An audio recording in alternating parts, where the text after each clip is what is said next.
Estic pensant, ara la gent, els tios, per tindre músculs, Sí, van al gimnasio i això. antes cavaven. Això anava a dir-te.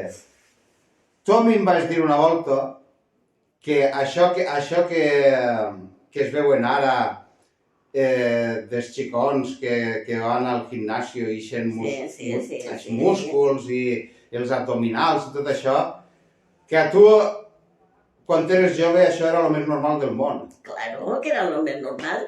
Tu dona compte? Tots els xicons... Tu dona compte que quan tenien 7-8 anys ja se n'anaven a ajudar els pares. Ja feien força, començaven a fer força, començaven a fer músculs. Quan el que era de ser més musculós i d'amplària més ampla, tu mateixa eres amplària. Si tu hubieres fet eixa feina, pues tindries més encara, l'esquena més ampla, i Ximo també. Ricardo la té més estreteta. Sí, però bueno, però està clar que si... Però si ho gastes, creix. Eso. Si ho gastes, creix. Si ho exercites... El pare era de les més musculosos que havia en tota la zona aquella. És possible que fora el doble que tots els de la zona. Perquè, mira, ell treballava tots els dies 2 jornals i pico.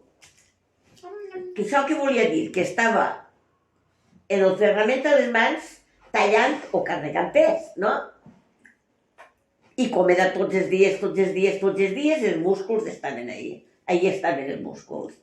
Quan se'n va anar a la mili, quan el pare se'n va anar a la mili, té fotografies, està al costat del jefe de l'oficina, allí sentat, i està aixina, i si tu li veus els braços, que el pare està aixina, té quadrats, el tenien quadrat. Però diguem que el pare, el teu marit, de natural, era aixina. Però que la gent normal del poble... tenien tots? Estaven tots catxas, que diuen. Mon pare en tenia una barbaritat de músculs. Mon pare i tots els xicons, quan tornaven per la vesprada de fora...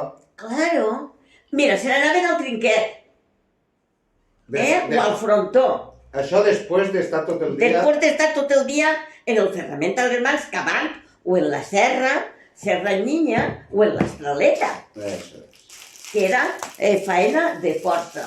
I una volta fas força pa aquí i l'altra pa allà. Els músculs, tot això és un gran entreno. Pues Carmen, estaven tots catxas, però no havia un gimnasio en tot el poble. No. Es que cuando te explotan laboralmente es fácil conseguir músculos. No s'exploten laboralment perquè treballaven per ells. No, treballaven per ells. Treballaven per ells, t'exploten quan treballes per un altre. Exacte. Pero bueno, eso es un otro tema. Claro. Pero me entiendes lo que me estaba diciendo, ¿no? Vale, ya está. Si no me suena eso. Si no más, si tío de 12 años que, claro, como juegan a fútbol todos los días, tienen ya talento. I havia temps de sobre per anar a escola, per estudiar. Perquè tots, la gent, el abuelo Joaquín estudiava sense parar.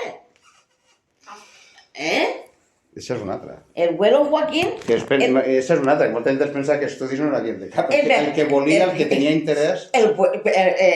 Mon pare tenia un professor d'inglès i un professor de matemàtiques.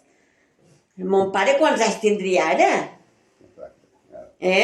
I quan era jove, que mon abuelo anava en el carro a portar les taronges que collien, que compraven els corredors, mon pare es dedicava a comprar, ell sabia matemàtiques, a fer comptes i a fer totes les coses.